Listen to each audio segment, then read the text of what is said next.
हाँ जी student, very very very good morning, good morning, good morning. Voice check करिए, मेरी वॉइस एकदम क्लियर है आप तक? Very very good morning. Yes sir. आते हैं, देखते हैं, आगे बढ़ते हैं। सर क्या पढ़ा रहे हो? Residential status. अगर कोई न्यू स्टूडेंट्स है तो क्या आज की क्लास सीधा अटेंड करेगा, समझ में आएगा? तो जी नहीं, उनको पहले इंट्रोडक्शन इनकम टैक्स में जब तक आप स्टार्टिंग से नहीं करते हैं तो बीच में एंटर होने के बाद समझ में नहीं आता है। तो सबसे पहले हमारा है sir introduction residential status. Residential status में हमने क्या देखा कि भाई रेजिडेंस अगर भारत में रहोगे तो आपको टैक्स देना होगा, लेकिन कब देना होगा उसके लिए क्राइटेरिया था। कितने दिन भारत में रहना है, जरूरी नहीं है कि आप फॉरेनर हो या फॉरेन में रह रहे हो, उससे मैटर नहीं करता। इसके अंदर हमने देखा था दो तरीके से उस इंडिया में रहेगा तो कैलकुलेशन करेंगे। Number one basic condition, number two additional condition. Basic condition one में हमने क्या देखा कि भाई बेसिक कंडीशन वन में 182 डेज, एडिशनल टू में 60 डेज और 365 days. Person should be stay in India, anywhere रह सकता है। Date of arrival and date of departure will be consider in India. इसके बाद हमने क्या देखा सर, इंडिया के अंदर कितने टाइप के रेजिडेंशियल किस किस का निकालेंगे, हमारे सिलेबस के अंदर ये तीन है। आगे बढ़ जाते हैं, आगे फिर हमने कुछ क्वेश्चंस किए, क्वेश्चंस करने के बाद फिर कुछ हमने एक्सेप्शन केसेस भी देखा जहां पे रूल नंबर वन अप्लाई होता है अगर पर्सन तीन टाइप का हो, इंडियन ओरिजिन, नंबर दो एम्प्लॉयमेंट पर्पस बाहर, नंबर थ्री क्रू मेंबर के पर्पस के लिए जाता है, तो ये रूल नंबर थ्री अप्लाई हो जाता है।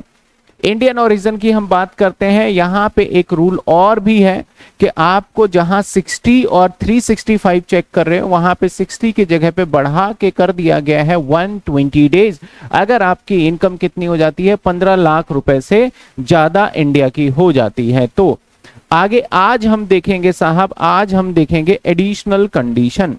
आज हम देखेंगे एडिशनल कंडीशन। क्या देखा था? किसी भी व्यक्ति का, हम अभी एक सिंगल इंडिविजुअल का सीख रहे हैं, किसी भी पर्सन का अगर आपको रेजिडेंशियल स्टेटस पता करना है ना, तो पता है क्या करेंगे आप? अगर पता करना है तो वेरी वेरी सिंपल। सबसे पहले उस वो इंडिया में कितने दिन रहता है उसके लिए हम लगाएंगे बेसिक कंडीशन। Basic condition.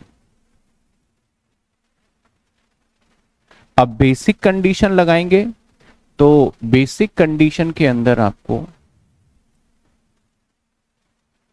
दो रूल अप्लाई हो जाएगा।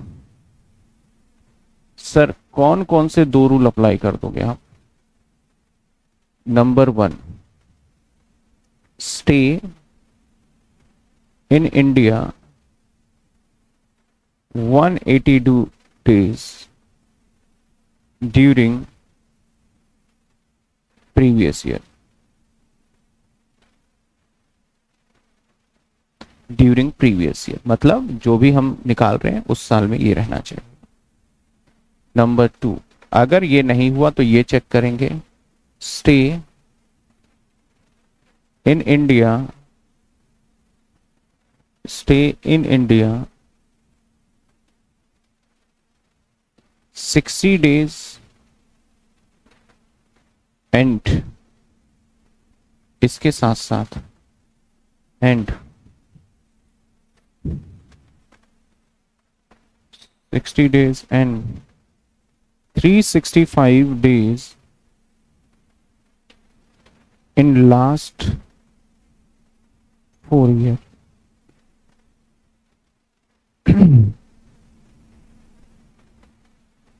in last 4 year। लेकिन थोड़ा यहीं पे ऐड कर देते हैं,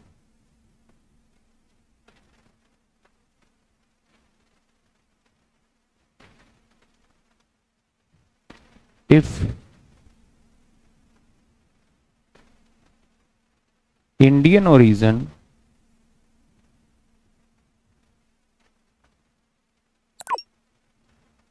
इंडियन ओरिजिन नहीं, ये फिर गड़बड़ हो जाएगा, यहाँ करूंगा ना तो चार्ट बन नहीं पाएगा आपका।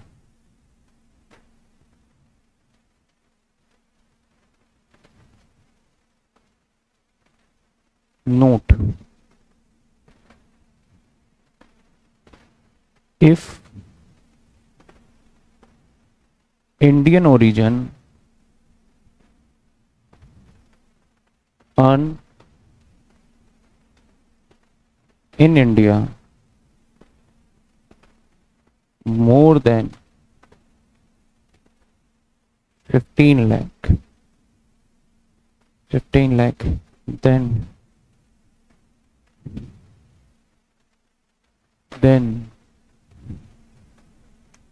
second rule will be applicable, but days stay but stay in India 120 days.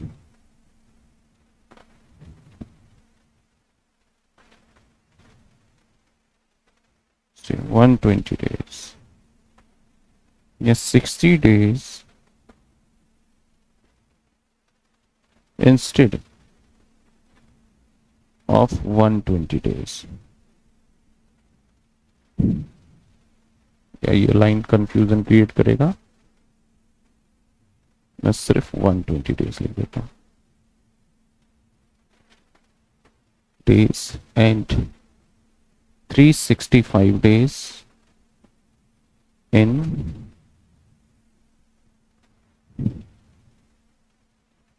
Last 4 year. ये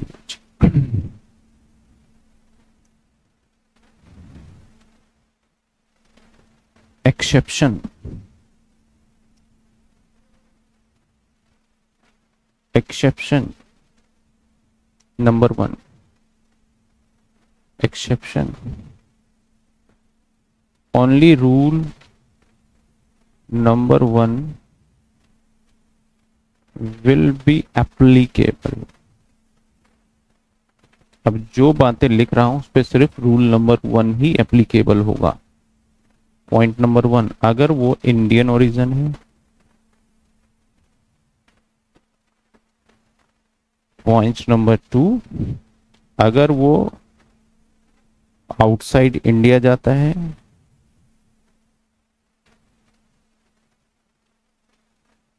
फॉर एम्प्लॉयमेंट पर्पस. नंबर 3, अगर वो क्रू मेंबर है. Crew member in Indian ship.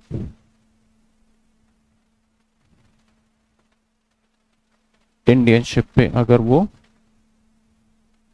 Crew member है.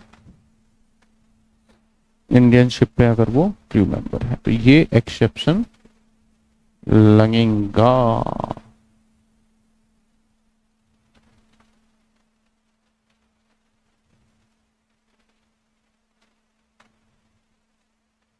ये एक्सेप्शन लगेगा. ये तो साहब हमने पहले ही देख लिया. ये हम अभी तक देख चुके हैं. अब आ जाते हैं एडिशनल कंडीशन पे. अब आ जाते हैं एडिशनल कंडीशन पे.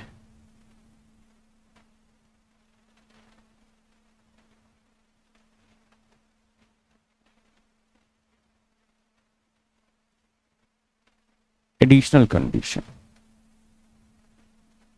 एडिशनल कंडीशन दोनों है, 2 हैं. सर कौन कौन से 2 हैं? Number 1,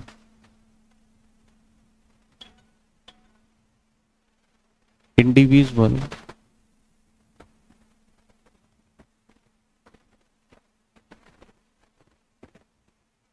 must be 2 time resident in India last 10 year. पिछले 10 सालों में उसे 2 बार रेजिडेंट होना पड़ेगा. अभी लिख लेते हैं, समझाएंगे. Number 2, stay in India in India 730 days in last 7 year, last 7 year। अब आइए, चलिए। तो अभी तक हमने क्या देखा? अभी तक देखा हमने रेजिडेंशियल स्टेटस में हमने देखा कि दो कंडीशन थे। अगर किसी पर्सन से टैक्स लेना है आपको, तो इसके लिए क्या करना होगा? आपको रेजिडेंशियल स्टेटस उसका कैलकुलेट करना पड़ेगा कि इंडिया में कितने दिन रहता है। सिटीजनशिप मैटर नहीं करेगा, तो कितने दिन इंडिया में रह रहा है उसके लिए सबसे पहले हम बेसिक कंडीशन लगाएंगे। बेसिक कंडीशन में हम पहला नंबर पे लगाएंगे 1।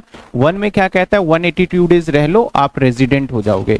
अगर 1 कंप्लीट नहीं कर पाया तो हम 2 लगाएंगे। 2 क्या कहता है? आप 60 डेज रह लो और 60 डेज के बाद 365 डेज आप कंटिन्यू 360 डेज और 365 लास्ट 4 ईयर में आपको रहना होगा। इसके कुछ एक्सेप्शन भी केसेस है कि अगर इंडियन ओरिजिन हो, क्रू मेंबर हो, एम्प्लॉयमेंट के लिए बाहर जाते हो तो सिर्फ रूल नंबर 1 ही एप्लीकेबल होगा। लेकिन अगर इंडियन ओरिजिन होते हुए आपके 15 लाख रुपए से ज्यादा इनकम हो रही है तो आपके ऊपर रूल नंबर 2 अप्लाई होगा। लेकिन रूल नंबर 2 में 60 डेज की जगह पे हम 120 डेज और 365 वाला आपके ऊपर एप्लीकेबल करेंगे। जैसे ही ये कंप्लीट करोगे फिर एक और आपके ऊपर रूल अप्लाई होगा, that is additional condition.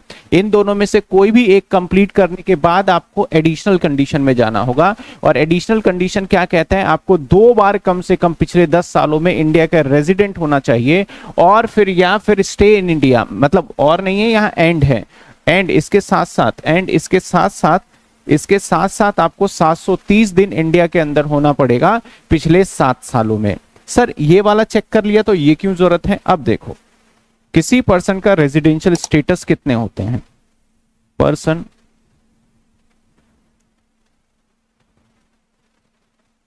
Residential status 3 तरीके का किसी भी पर्सन का रेजिडेंशियल स्टेटस होता है। 3 तरीके का। सर 3 तरीके का, ये अब क्या आ गया? अभी देखते जाइए बस आप।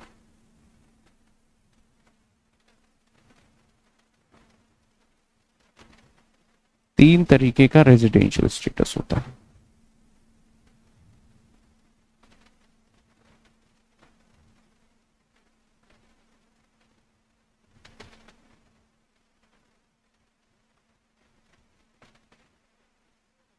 Number 1, resident ordinary resident. इसको मैं शॉर्ट फॉर्म में बोलूंगा, that is ROR, resident ordinary resident.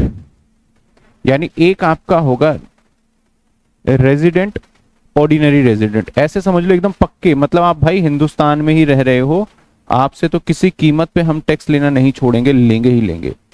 तो सर कब वो व्यक्ति रेजिडेंट और ऑर्डिनरी रेजिडेंट माना जाएगा? कब माना जाएगा सर? आ जाओ,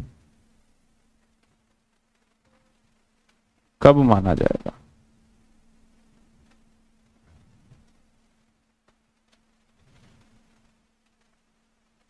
कब माना जाएगा? इफ अगर वो 1 बेसिक कंडीशन पूरी कर दे, कोई भी एक बेसिक कंडीशन, चाहे 1 कर दे, 2 कर दे, कोई भी, प्लस दोनों, इसको एडिशनल कंडीशन को मैं डिनोट कर देता हूं AC से, दोनों एडिशनल कंडीशन कंप्लीट करे। दोनों 2 एडिशनल कंडीशन का मतलब दोनों एडिशनल कंडीशन, या मैं यहां ऐसे कंफ्यूज ना होना, बोथ एडिशनल कंडीशन, ठीक है। यहां पे 1 की जगह पे लिख देता हूं मैं any basic condition. Okay sir, sir जी ओके, प्लस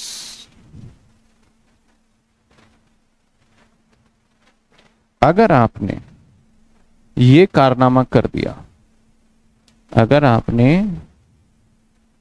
ये कारनामा कर दिया तो हम कहेंगे भाई कि आपका जो है वो रेजिडेंशियल स्टेटस R1 है।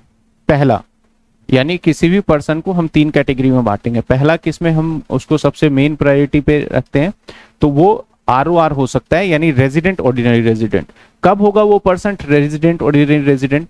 जब इस दोनों में से कोई एक फुलफिल कर दे और एडिशनल दोनों करे, एक नहीं दोनों करे, तब जाके उसका स्टेटस बोलेंगे भैया ROR है। सर ऐसा स्टेटस क्यों दे रहे हो इसका? ऐसा स्टेटस इसलिए दे रहे हैं इनका, ताकि क्योंकि जब ये दोनों कंप्लीट करेगा, इसलिए हम इसका ऐसा स्टेटस दे रहे हैं कि ये जो पर्सन है ना, ये इंडिया के अंदर हर हाल में टैक्स देगा। मतलब ये टैक्स के पर्पस से एक तरीके से प्रीमियम मेंबर है। ये टैक्स के पर्पस के लिए एक तरीके से प्रीमियम मेंबर है।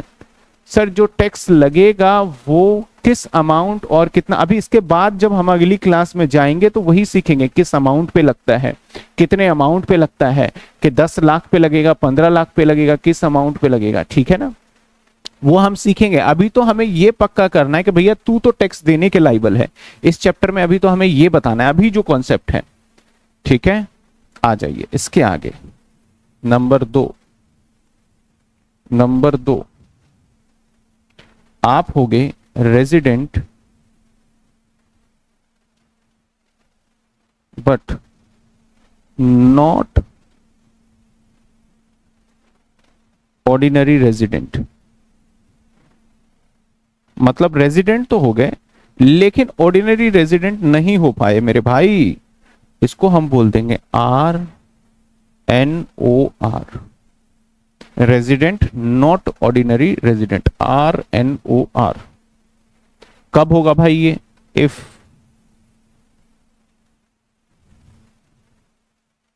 कब होगा? अगर ये इफ हटाई देते हैं, एनी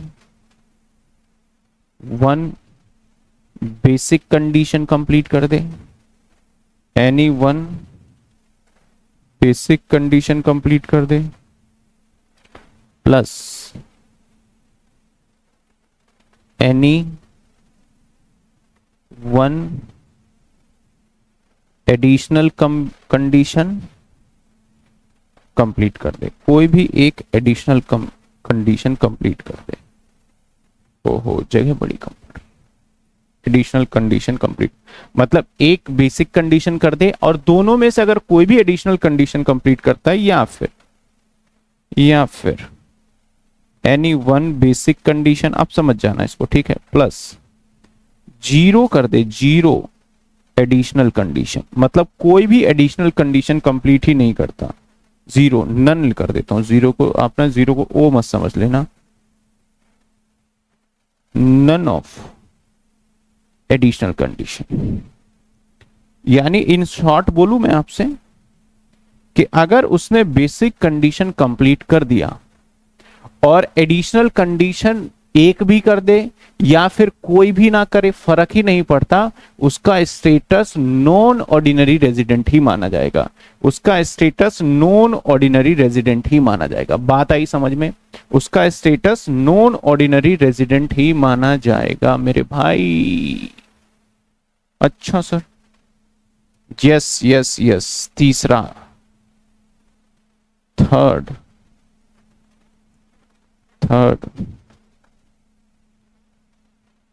नॉन रेजिडेंट, जिसको हम NRI भी बोल देते हैं, नॉन रेजिडेंट, और हम इसको शॉर्ट फॉर्म में इस चैप्टर के अंदर बोलेंगे दैट इज NR। ये कब होगा? जब ये 0 नन ऑफ बेसिक कंडीशन, एक भी बेसिक कंडीशन ना 1 कर रहा है ना 2 कर रहा है, तो ऐसे व्यक्ति का हम एडिशनल कंडीशन चेक ही नहीं करेंगे। अगर बेसिक ही नहीं करा तो no need to check additional condition, उसका तो एडिशनल कंडीशन चेक करने की जरूरत ही नहीं है और ऐसे सिचुएशन में वो नॉन रेजिडेंट बन जाएगा। तो ये नॉन रेजिडेंट वाला वो व्यक्ति होता है जो कि इंडिया में टैक्स नहीं देता है, इंडिया अगर रहेगा तो। सर ये 3 कैटेगरी क्यों करा गया? देखो सबसे पहले तो रूल लगा के हम चेक करेंगे, अगर उसका स्टेटस हमारा बनता है ROR, तो ऐसे सिचुएशन में उससे हम काफी सारे मामलों में मैक्सिमम हर चीज पे उससे टैक्स लेंगे, इंडिया के कमाई के ऊपर, बाहर की कमाई के ऊपर। लेकिन इसका स्टेटस बनता है NOR, तो कुछ चीजों पे वो बच जाता है, वो हम बताएंगे किस किस चीजों पे बचता है। इसके बाद अगर NR बचता है तो वो एकदम फ्री हो गया यार, तू चला जा, कोई टैक्स देने की तेरे को जरूरत नहीं पड़ेगी, तू जा सकता है, कुछ बहुत मिनिमम चीजों पे लग जाता है, ठीक है ना। तो ये मेरा पूरा का पूरा एक तरीके से रेजिडेंशियल स्टेटस का चार्ट बना दिया, जिसको एग्जाम से पहले आप रिवाइज कर लेते हैं तो एकदम समझ में आ जाएगा। अब सर जब तक हम इसके ऊपर क्वेश्चन नहीं करेंगे तो मजा कैसे आएगा, क्वेश्चन तो करना ही पड़ेगा ना हमें। अब देखते हैं क्वेश्चन कैसे किया जाए। तो आ जाते हैं क्वेश्चन, क्या यहां तक आपको समझ में आई। अब ये एक और बात समझाना है कि इंडिविजुअल को 2 टाइम रेजिडेंट होना चाहिए लास्ट 10 ईयर में, 2 टाइम रेजिडेंट होना चाहिए लास्ट 10 ईयर में। सर 2 टाइम रेजिडेंट का मतलब है कि जैसे मान लेते, अभी मैं करके दिखाऊंगा, 2 टाइम रेजिडेंट का मतलब 2 बार इनमें से कोई भी एक कंडीशन कंप्लीट करना पड़ेगा पिछले 10 सालों में, 730 दिन लास्ट ईयर में, ये तो चेक कर लेंगे। पहले आइए क्वेश्चन ही देख लेते हैं, आराम से क्वेश्चन देख के और फिर तसल्ली पूर्वक करते हैं जब तक समझ में नहीं आ जाए हमें। आइए चलिए, असेसमेंट ईयर 23-24 आ गया।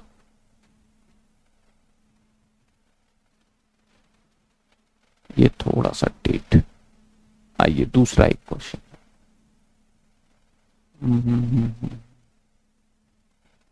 German national council India first time during this 22, 22, 23, 23, 24, 24, 25 he visit India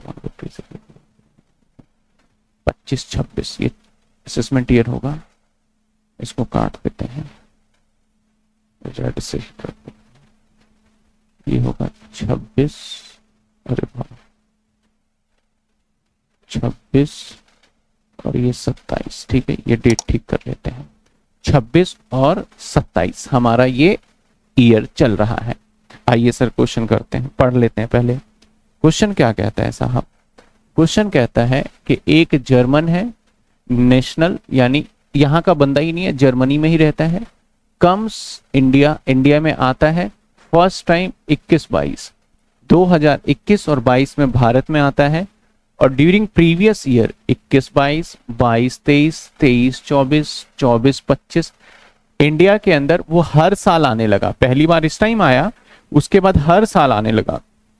तो इस वाले 21-22 में 156 डेज, 72 डेज इस वाले में, 23-24 में 183 डेज और 24-25 के अंदर 161 days respectively. Further during the previous year 25-26 में 84 डेज और आ गया। डिटरमाइन रेजिडेंशियल स्टेटस बताइए आपका क्या रहेगा। तो रेजिडेंशियल स्टेटस में हमें बताना है ROR है कि NOR है कि NR है, ठीक है ना। तो सबसे पहले हम ईयर लिख लेते हैं। तो सबसे पहले ये आया कब, 2000, अरे भाई अरे मेरा इरेजर काम नहीं कर रहा। सबसे पहले कब आया, सबसे पहले 2000, मैं इस तरीके से 25, 26, 24 ऐसे लिख लेते हैं, 21-22, 2021 एंड 2022, फिर 2022 एंड 2023, 2023 एंड 2024, 2024 एंड 2025, 2025 एंड 2026। सबसे पहले तो आपको डिटरमाइन करना है कि जो आप टैक्स की कैलकुलेशन करेंगे वो इस साल के लिए, इस साल उसको टैक्स भरवाना है, उससे जो जर्मन है उससे इस साल टैक्स भरवाना है। तो इस साल के डेटा पे रूल्स लगाएंगे हम। तो इस साल के अंदर वो कितने टाइम के लिए आया, तो टाइम की बात करें, तो इस साल के लिए आया वो, इसको पूरा फॉर्मेट में कर दो ताकि दिखने में थोड़ा अच्छा, समझने में थोड़ा आसान लगे।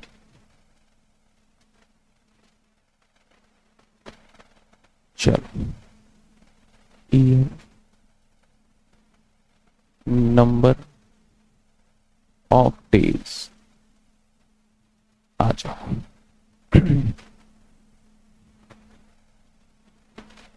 जो हमारा 25-26 में 84 डेज, तो यहां पे आया 84 डेज के लिए, ठीक है। सबसे पहले आया 156 डेज, यहां पे आया 156 डेज। इसके बाद आया 72 डेज, इस साल आया 72 डेज। उसके बाद आया 183 डेज, इस साल आया 183 डेज। उसके बाद आया 161 डेज, 161 डेज। तो इस तरीके से, और इससे पहले जो था ना, इससे पहले कभी भी ये पर्सन इंडिया में नहीं आया था। तो सबसे पहले कौन सा रूल चेक करेंगे? सबसे पहले रूल चेक करेंगे हम बेसिक कंडीशन। बेसिक कंडीशन, अब बेसिक कंडीशन में से दो रूल है, या तो 182 डेज वाला पूरा करो या 60 डेज वाला। क्या इसके ऊपर 60 डेज वाला एप्लीकेबल होगा? हाँ, ये इंडियन ओरिजिन भी नहीं है, एम्प्लॉयमेंट पर्पस के लिए इंडिया से बाहर भी नहीं गया, और ये क्रू मेंबर भी नहीं है, तीनों नहीं है, तो इस पे दोनों रूल में से कोई भी अप्लाई हो सकता है। तो पहला रूल कहता है कि करंट ईयर में, रूल क्या कहता है बेसिक कंडीशन का? बेसिक कंडीशन का कहता है कि 182 डेज रह ले भाई, और या फिर तू रह ले 60 डेज एंड कितने 365 days, 355 days in last 4 year, यही कहता है हमारा। तो हमारा पहला देखें तो भाई ये 182 डेज तो नहीं कंप्लीट कर पा रहा, तो बेसिक कंडीशन 1 ये फेल हो गया। अब नंबर 2 60 डेज, हाँ हो रहा है 60 डेज हमारा, यस हो रहा है 60 डेज। तो अब इसके बाद देखा जाए 60 डेज, यस, ये कौन सा कंडीशन हम चेक कर रहे हैं? बेसिक कंडीशन नंबर 2 चेक कर रहे हैं, ठीक है ना। इसके बाद लास्ट 4 ईयर में 365 डेज, तो लास्ट 4 ईयर चेक करो। लास्ट 4 ईयर में देखो, तो लास्ट 4 ईयर में 1 साल, इससे लास्ट 2 साल, 3 साल, 4 साल, कितने होते हैं लास्ट 4 ईयर में? तो आप लास्ट 4 ईयर में चेक करें हम, लास्ट 4 ईयर में कैलकुलेटर पे कैलकुलेट करो कितने दिन होते हैं। तो 161 दिन, 183 डेज और 72 डेज और 156 डेज, ये तो भाई 572 हो गए, 572 हो गए। तो इसका मतलब इसने ये कंडीशन फुलफिल कर दिया, यस, ये कंडीशन फुलफिल कर दिया। तो जैसे ही ये वाला कंडीशन फुलफिल करेगा तो ये इस जगह पे आर माना जाएगा, इस जगह पे आर माना जाएगा, रेजिडेंट तो हो गया। तो जब वो बेसिक कंडीशन दोनों में से कोई एक फुलफिल कर देगा, तब अब जंप करेंगे एडिशनल कंडीशन पे। तो एडिशनल कंडीशन क्या कहता है साहब? एडिशनल कंडीशन क्या कहता है? एडिशनल कंडीशन कहता है कि आपको दो चीजें ध्यान रखनी है। आपको 2 टाइम रेजिडेंट होना है, 2 टाइम रेजिडेंट, 2 टाइम रेजिडेंट, और 730 दिन रहना है किसरे में? पिछले लास्ट 7 ईयर में। तो 2 टाइम पहले रेजिडेंट वाला चेक करो। तो 2 टाइम रेजिडेंट कब? इसको छोड़कर पीछे 10 सालों में 2 टाइम रेजिडेंट। तो भाई पिछले 10 सालों में देख लेते हैं 2 टाइम रेजिडेंट होता ही नहीं होता, पहले यहां चेक कर लेते हैं। तो यहां तो भाई, अरे कौन सा मार्कर आ गया? यहां तो भाई, यहां तो भाई, यहां तो ये वाला पूरा नहीं कर रहा, दूसरा लगाएंगे। चलो 60 वाला तो हो रहा है यहां पे, और पिछले 4 साल, 4 साल तो जा ही नहीं सकते क्योंकि ये 3 ही साल यहाँ इंडिया रहा है। तो क्या 365 दिन हो रहा है? इसके साथ साथ 365 दिन हो रहा है, 183 डेज, 72 डेज और 156 डेज, 411 हो रहा है, 411 हो रहा है। तो एक बार और रेजिडेंट हो गया, ठीक है ना, एक बार और इसे रेजिडेंट होना पड़ेगा। इससे पिछले साल में जाएंगे, एक बार हो गया 183 डेज। तो यहां तो डायरेक्टली रूल नंबर 1 फिलफिल कर दिया इसने। तो 2 टाइम, तो इसने क्या कहा था? पिछले 10 साल में, कभी भी पिछले 10 साल में 2 बार रेजिडेंट होना चाहिए। तो हमने चेक किया कि भैया पिछले 10 सालों में, यानी ये तो 4 साल ही था, उसी में 2 बार रेजिडेंट हो गया। तो ये वाला रूल भी इसने कंप्लीट कर दिया। पहले बताओ हाँ या ना? ये वाला रूल भी कंप्लीट कर दिया इसने, ये वाला रूल भी कंप्लीट कर दिया। अब ये रूल चेक करते हैं कि कर पाता है या नहीं कर पाता। 730 दिन, तो आप ध्यान से देखो पिछले सालों में, पिछले सालों का मतलब क्या है? पिछले सालों का मतलब क्या है कि इसके पिछले साल में, एक इस साल में, एक इस साल में, एक इस साल में, एक इस साल में, और इससे पिछले जब भी जाओगे तो 0 ही होगा, तो इसलिए नहीं लिख रहे। तो कितने दिन बन रहे हैं? तो भाई इन सभी का जो टोटल है ना, इन सभी का जो टोटल है ना, वो मात्र बन रहा है, मात्र बन रहा है, पता है कितना? 572 तो भाई 730 दिन कंप्लीट नहीं कर पाया, इसका मतलब ये नहीं कर पाया। तो अब क्या स्टेटस देंगे, इसका स्टेटस देंगे कि इसने एक बेसिक कंडीशन कंप्लीट कर दिया है, एडिशनल कंडीशन में से एक ही करा है। तो मैंने कहा एडिशनल कंडीशन में से एक कर दे या कोई भी ना करे, इसका स्टेटस रहेगा resident but not ordinary resident, यानी इसका स्टेटस हो गया RNOR। ठीक है, अब सर इसके आंसर एग्जाम में कैसे लिखने होंगे, ये बहुत बड़ा चैलेंज है। चलो मेरे साथ आंसर लिखो।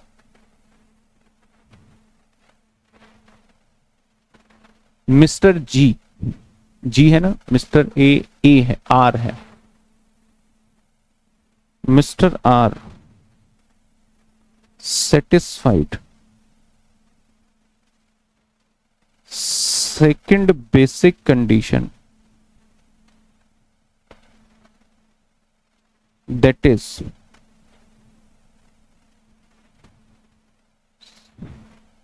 that is 60 days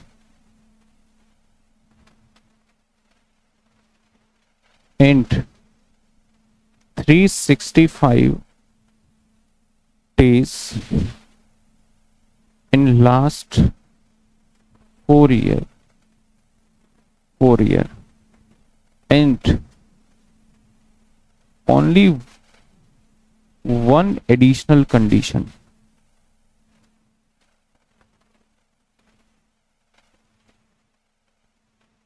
that is 7/3, that is two time resident,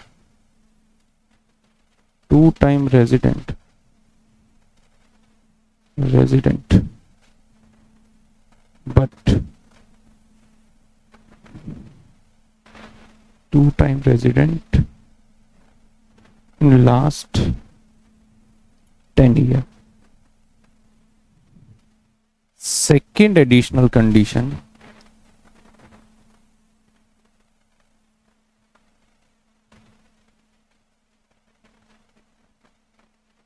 could not satisfied, could not, hence he become resident but not ordinary resident। ये आंसर लिखना है, ये कैलकुलेशन दिखाना होगा और उसके नीचे ये कंक्लूजन इस टाइप से आपको लिखना होगा। तो देखो इनकम टैक्स में सिर्फ और सिर्फ सॉल्यूशन बता देने से नहीं हो जाता, आपको कैसे लिखना है ये भी जानना है, क्योंकि पेपर में आपको एग्जाम में इसके मार्क्स मिलेंगे। अगर आप सिर्फ इतना इतना करके आ जाओगे तो 0 नंबर मिलेगा। और इनकम टैक्स में खासकर स्टेप मार्किंग नहीं है मेरे भाई, स्टेप मार्किंग नहीं है, इस बात का ध्यान रखिएगा, ठीक है ना, स्टेप मार्किंग नहीं है। क्या आया बात समझ में? देखो आपको समझ में, बहुत बच्चों का मैं अगेन कहना चाहूंगा, मुझे ना बहुत दुख होता है इस बात को लेके कि सर जल्दी कराओ, क्विक कराओ, ये आधे घंटे में हो जाता है, 1 घंटे में। क्योंकि मैं धीरे धीरे इसलिए कराता हूं कि मेरा मानना है कि आपको एकदम समझ में आ जाए, मतलब 1% डाउट ही ना रहे, ताकि पेपर मुश्किल भी आ जाए तो आप उस पेपर को सॉल्व कर पाओ, क्योंकि कॉन्सेप्ट की क्लियरिटी है। लेकिन मान लो ऊपर ऊपर से मैंने करा दिया, ये वाला कर लो ऐसा आ जाएगा, ये वाला कर लो ऐसा आ जाएगा, पेपर मुश्किल आ गया, एग्जाम मुश्किल आ गया आपका, फिर तो आप उसको कर ही नहीं पाओगे। तो ये प्रॉब्लम एक रहता है हमारा, ठीक है ना, ये प्रॉब्लम हमारा रहता है। इसलिए मैं पूरा का पूरा एकदम डिटेल में लिख के बताता हूं। बच्चे बहुत फास्ट भागना चाहते हैं, जो कि मिस्टेक है, उसकी कहीं ना कहीं उनकी मिस्टेक है। चलिए साहब, यहां तक आपको समझ में आ गई होगी होपफुली बात। तो हम आगे एक और सवाल करें, बताइए हाँ या ना, जल्दी से कमेंट में जवाब दीजिए हाँ या ना। अगर आपको समझ में आ गया तो एक और सवाल देखेंगे, या इसमें कोई भी क्वेरी हो तो पूछते जाइए हर बार आप क्वेरी को, बताइए। Sir I didn't understand because of it's my first class. अच्छा सैयद, मैंने पहले ही कहा कि फर्स्ट क्लास वाले बच्चों को पहले सबसे पहले टैक्स रेट वाला पोर्शन भी अगर आप छोड़ देते हो तो चल जाएगा, लेकिन बेसिक कंडीशन मतलब बेसिक इंट्रोडक्शन तो जरूर करना पड़ेगा। ठीक है सैयद मस्तान। ओके चलो एक और सवाल देखते हैं, आइए ये थोड़ा ऊपर कर दें क्योंकि ये कैटेगरी है यहाँ का। आइए इस चार्ट को एकदम बढ़िया तरीके से आपको बना लेना है, ठीक है ना, एकदम बढ़िया तरीके से।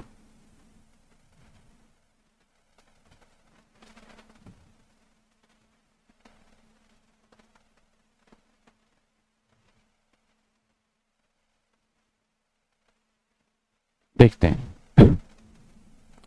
कहता है जो आर है इंडियन सिटीजन है, ठीक है ना, लेफ्ट इंडिया मतलब इंडियन ओरिजिन ही था, इंडिया में ही रहता था, इंडिया छोड़ कर गया पहली बार इंडिया छोड़ कर गया 21/9/2025 में।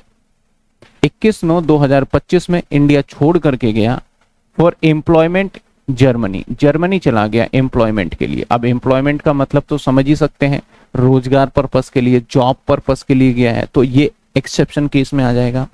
ड्यूरिंग द प्रीवियस ईयर 26-27, ये डेट गलत हो गया भाई, ड्यूरिंग द प्रीवियस ईयर 25-26, ये 25-26 करो, 25-26 ही कम्स टू इंडिया आया, कब आया, 5/5/2026।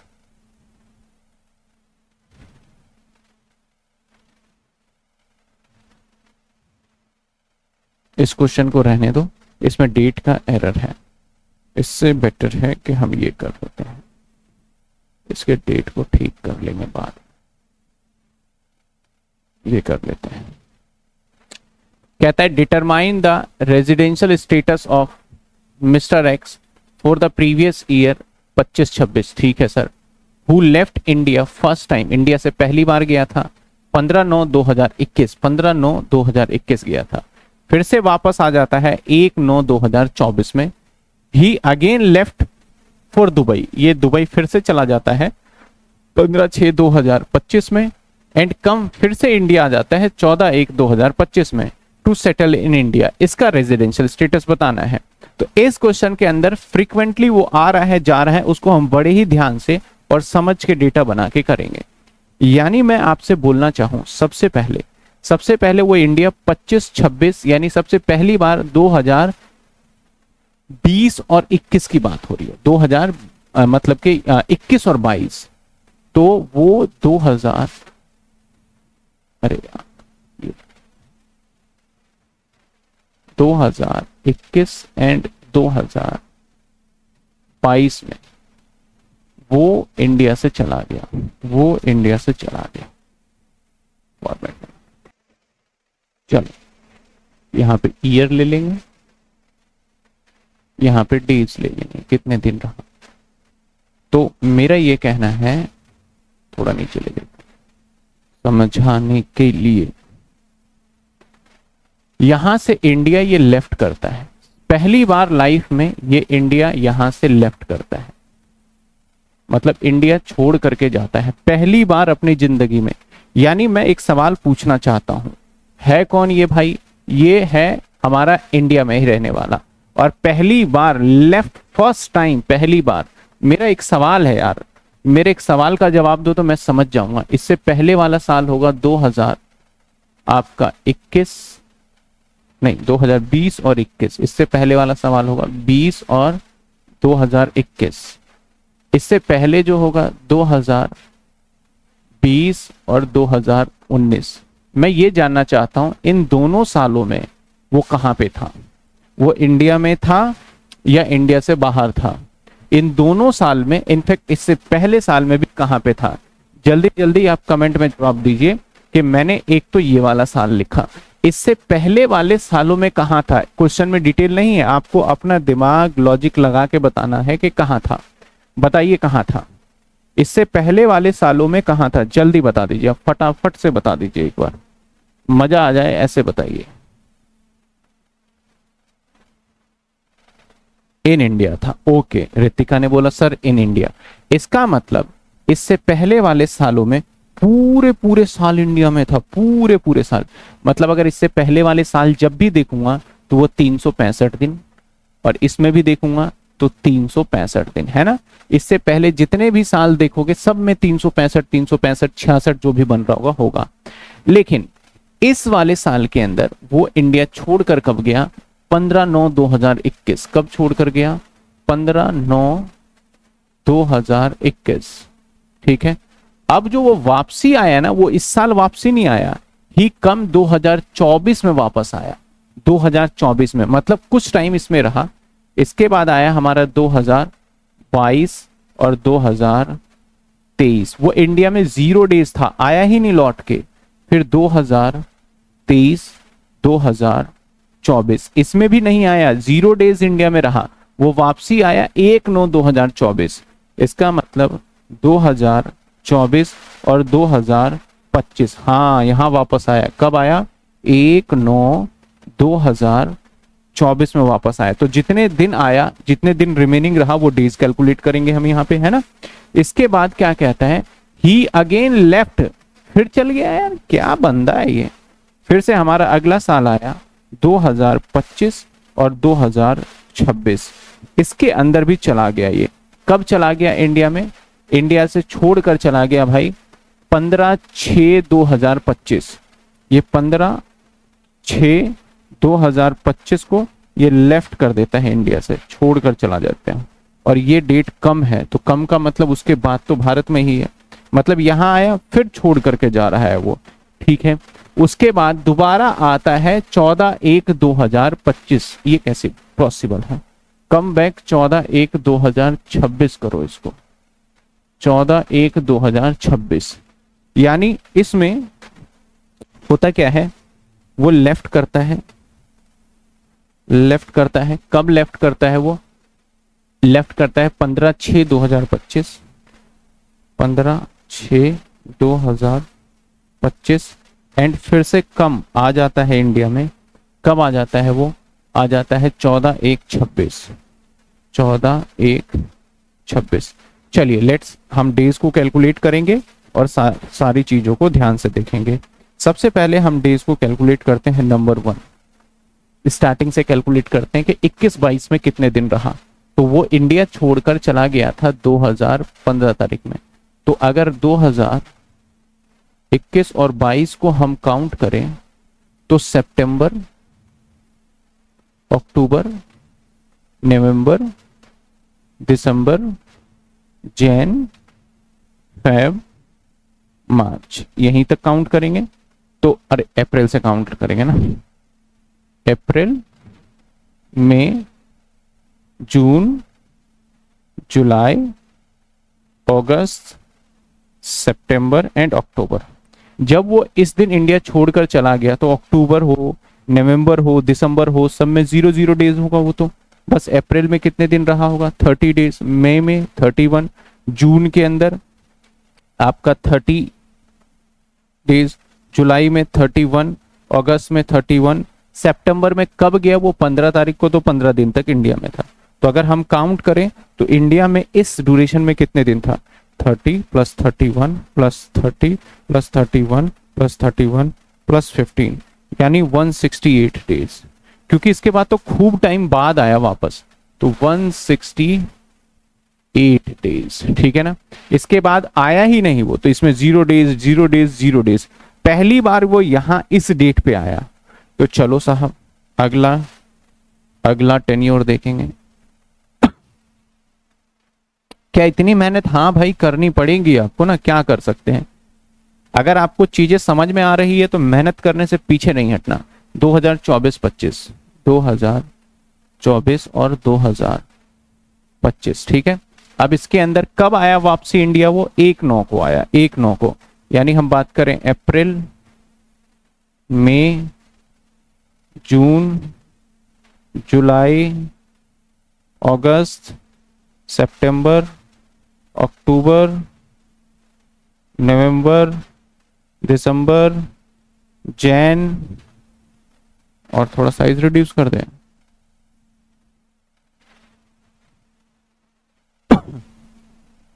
फेब और मार्च। ये साल है इसका।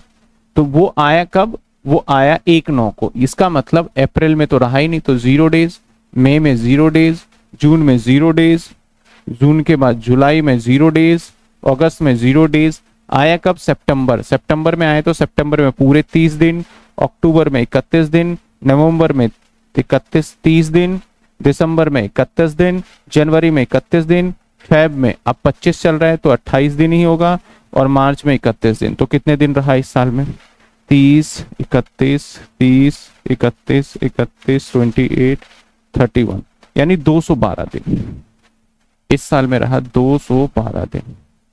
ठीक है ना, इस साल में रहा 212। अब 25-26 का देख लो। 25-26 में तो इसने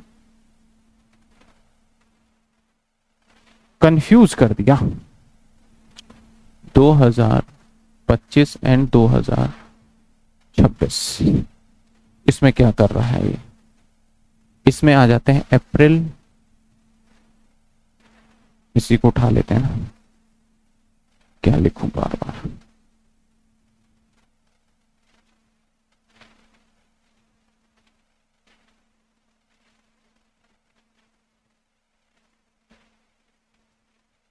ठीक है, टी ईयर लिखिए।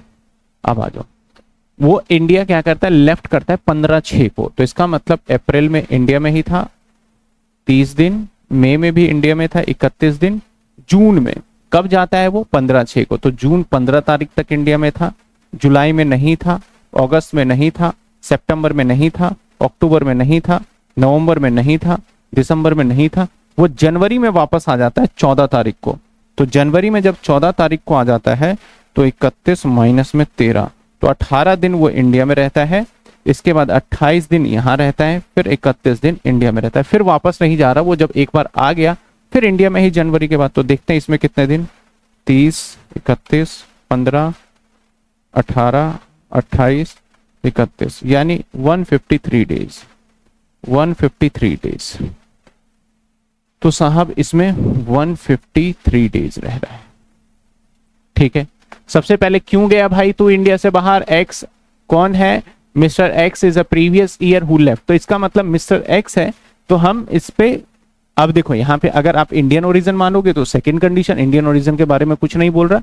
जब कुछ भी नहीं बोला हो कि वो इंडियन ओरिजिन, जब तक ना बोल दे इंडियन ओरिजिन की बात, रेजिडेंट इंडिया, इंडियन सिटीजन, तब तक ओरिजिन होगा नहीं। ऐसे सिचुएशन है, इस पे दोनों कंडीशन हम अप्लाई करेंगे, दोनों कंडीशन अप्लाई करेंगे। ठीक है ना, ये तो हो गई डेज की गिनती। Condition, basic condition 1, basic condition पहले लगाते हैं। पूरा करेगा तो मैं यहां टिक मार्क कर दूंगा। ठीक है ना, तो भाई इसके अंदर देखा जाए तो 182 डेज वाला तो पूरा नहीं हो रहा, 60 डेज वाला हो रहा है। और प्लस हमें पिछले 4 सालों में देखते हैं कि 365 दिन हो पा रहा है या नहीं हो पा रहा। पिछले 4 सालों में देखते हैं 365 दिन हो पा रहा है या नहीं हो पा रहा। तो 60 डेज और प्लस, नहीं सॉरी, 212, तो एक, देखो 1 साल, 2 साल, 3 साल, 4 साल, यहां 4 साल की पूरी हो गई, तो 168। तो हाँ भाई 380 हो रहा है, 300 तो 380 हो रहा है। इसका मतलब बेसिक कंडीशन नंबर 2 कंप्लीट कर रहा है। पहले समझ में आया। अब एडिशनल कंडीशन चेक करेंगे। अब कौन सा चेक करेंगे, एडिशनल कंडीशन। एडिशनल कंडीशन क्या कहता है, 2 बार रेजिडेंट होना चाहिए पिछले 10 सालों में। तो पिछले 10 साल कौन से होंगे, 1 साल, 2 साल, 3 साल, 4 साल, 5 साल, 6 साल, और भी जाएंगे तो पीछे चला जाएगा 10 साल हमारा। लेकिन मैं इसलिए ऊपर नहीं जा रहा क्योंकि आपको समझना, लिखने का फायदा मिलेगा नहीं। मैं लिखने को लिख देता पिछले 10 साल। तो सबसे पहले यहां पे वो 1 बार रेजिडेंट हो गया क्योंकि बेसिक कंडीशन 1 कंप्लीट कर दिया। कैसे हुआ सर, ये बेसिक कंडीशन 1 के थ्रू हो गया। इसके बाद देखो तो यहां पे तो नहीं हो पाया, तो इससे पहले भी हो सकता है ये, इससे पहले भी हम डायरेक्ट इसमें ही कर देते हैं, रेजिडेंट आर कर देते हैं। ये भी कर लिया इसने बेसिक कंडीशन 1। अब सवाल आएगा सर यहाँ पे बेसिक कंडीशन 2 नहीं लगा सकते थे कि आपका 365 दिन, लगा लो कोई बात नहीं। तो मैं इसको भी कर देता हूं। चलो यहाँ पे भी 60 डेज और प्लस 365 डेज जो हमारा 4 ईयर के अंदर है, 4 ईयर के अंदर है, यानी ये भी कंप्लीट कर दिया। यहाँ भी आर हो गया। तो ये करंट वाला ईयर छोड़ दो, आप करंट वाला ईयर छोड़ दो, जो करंट वाला ईयर है ना इसको रहने देते हैं। इस वाले में तो हम चेक ही कर रहे हैं, तो इसमें तो भैया basic condition additional condition number 1 2 बार आर होना चाहिए, तो एक बार आर ये हो गया और दूसरी बार आर ये हो गया, यानी 2 बार रेजिडेंट हो गया। इनफैक्ट 2 बार क्या, ये 5 बार भी आर हो सकता है। इससे पहले भी आर है, इससे पहले भी आर है, इससे पहले भी आर ही रहेगा, उससे पहले भी आर ही रहेगा, क्योंकि पूरे पूरे इंडिया में ही रह रहा है। अब भाई इसने बेसिक कंडीशन नंबर 1 कंप्लीट कर दिया, प्लस एडिशनल कंडीशन नंबर 1 भी कंप्लीट कर दिया। अब हम करते हैं एडिशनल कंडीशन नंबर 2 चेक करते हैं। क्या कहता है एडिशनल कंडीशन नंबर 2 के 730 दिन रहना पड़ेगा पिछले 7 सालों में। पिछले 7 सालों का मतलब, अब आ जाइए एडिशनल कंडीशन नंबर 2 के लिए, ये लाइन ये है एडिशनल कंडीशन नंबर 2 के लिए। हम यहाँ पे कैलकुलेट पिछले 7 साल, तो पिछले 7 साल में 1 साल हो गया जिसमें रहता है 212 दिन, फिर दूसरा साल ये हो गया हमारा जिसमें रहता है 0 दिन, तीसरा साल ये हो गया जिसमें 0 दिन, चौथा साल ये हो गया जहां रहता है 168 दिन, पांचवा साल ये हो गया जिसके अंदर रहता है 365 दिन, छठा साल ये हो गया जिसमें रहता है 365 दिन, 7वें साल में भी जाओगे तो 365 ही रहेगा। इसका टोटल कर लो, क्या 730 बन रहा है? बिल्कुल बन रहा है। 212 प्लस 168 प्लस 365 प्लस 365, तो ये तो भाई जो डेटा है उसके हिसाब से तो अगर पिछले 7 सालों में चेक करेंगे तो बहुत ज्यादा बन जाएगा। तो यस, ये 730 दिन वाली बात जो है, ये 730 दिन वाली बात है जो, अरे ये जो 730 दिन वाली बात है उसको डन कर रहा है, यानी एडिशनल कंडीशन नंबर 2 भी कंप्लीट कर रहा है। आप समझ रहे हैं? इससे पहले सर 7 साल क्यों नहीं गए आप, 6 पे ही क्यों रोक दिया? क्योंकि भाई मुझे अगर 7वें साल में जाऊंगा तो मुझे पता है वहां भी 365 दिन ही होगा, क्योंकि इंडिया में ही है, पहली बार लेफ्ट फर्स्ट टाइम करके जा रहा है ना, दैट्स व्हाई। ठीक है, समझ में आई बात आपको? तो यानी 730 वाला कंप्लीट कर देता है पिछले 7 सालों में। तो बेसिक कंडीशन नंबर 2 कंप्लीट करता है, एडिशनल कंडीशन दोनों कंप्लीट कर देता है। तो इसका स्टेटस क्या हो जाएगा? ROR हो जाएगा, रेजिडेंट ऑर्डिनरी रेजिडेंट। बताओ बात समझ में आया नहीं आया? बताओ बात समझ में आया नहीं आया? इसका कंडीशन हो जाएगा ROR, इसका कंडीशन हो जाएगा ROR। समझ में आ गई बात आपको? बताइए बताइए समझ में आया या नहीं आया? क्लियर? चलिए, तो ये था हमारा एडिशनल कंडीशन कंप्लीट कैसे किया जाए, ये सारी बातों पे हमने आज डिस्कस कर लिया। सर इसके आंसर को कैसे लिखेंगे? ये देखिए, इसके आंसर को मैंने पहले ही थोड़ा सा लिख लिया ताकि आपको समझ में आ जाए। कहता है x satisfy second condition required under section 6(1). तो जो हमारा रेजिडेंशियल स्टेटस चल रहा है ना इंडिविजुअल का, उसका सेक्शन 6(1) है। आप कह सकते हो इसकी जगह पे लिख सकते हो बेसिक कंडीशन। ठीक है, लिख सकते हो, क्योंकि मैं सेक्शन को आपको लर्न जिसकी जरूरत होगी वो मैं याद कराऊंगा। ठीक है ना? 60 days during the end 365 in 4 preceding. Preceding का मतलब होता है last year, relevant previous year में कर दिया, तो भैया ये बोलता है ही ऑल्सो सेटिस्फाई बोथ आपका कंडीशन सेक्शन 6। तो यहां पे बोथ कंडीशन की जगह पे आप एडिशनल कंडीशन डाल सकते हो, both additional condition. Hence his status assessment year 26-27 is resident ordinary resident, that is ROR। तो सर क्या इतना ही लिख के आ जाएंगे? नहीं, इसके साथ जो मैंने ये कैलकुलेशन करा है वो पूरी कैलकुलेशन बताना पड़ेगा। कैसे बताना पड़ेगा? कि पूरा समझाना पड़ेगा और वो कैलकुलेशन दिखाना पड़ेगा। एक बार मैं कैलकुलेशन वाइज भी आपको आंसर दिखा दूंगा। ठीक है? ठीक है, तो हम आज की क्लास में इतना ही करेंगे। यानी हमारा रेजिडेंशियल स्टेटस का देखा जाए तो जो पार्ट था हमारा कौन से वाला, बेसिक कंडीशन एडिशन कंडीशन, पूरी तरीके से कंप्लीट हो जाता है।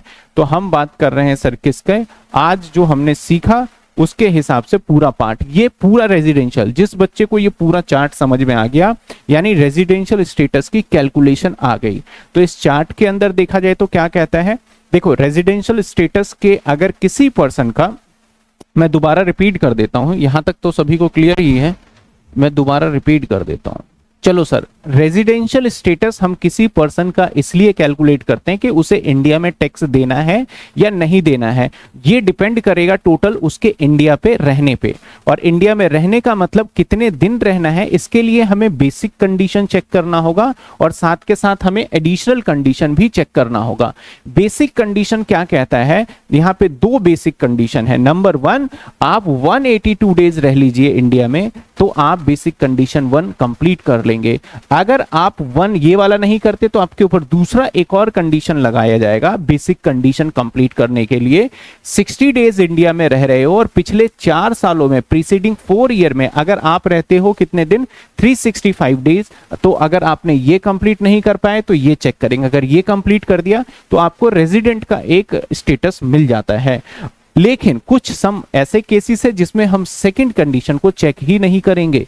कौन कौन से एक्सेप्शन केस है, अगर आप इंडियन ओरिजिन हो, सर इंडियन ओरिजिन का मतलब क्या है, आप, आपके मम्मी पापा, दादा दादी या फिर नाना नानी अनडिवाइडेड इंडिया 1947 से पहले भारत में अगर बॉर्न हुए हो तो आपका स्टेटस भी इंडियन ओरिजिन माना जाएगा। फॉर एग्जाम्पल कल्पना चावला, सुंदर पिचाई, ये सभी इंडियन ओरिजिन है क्योंकि इसके पूर्वज जो थे वो भारत में ही थे, अनडिवाइडेड इंडिया में ही थे।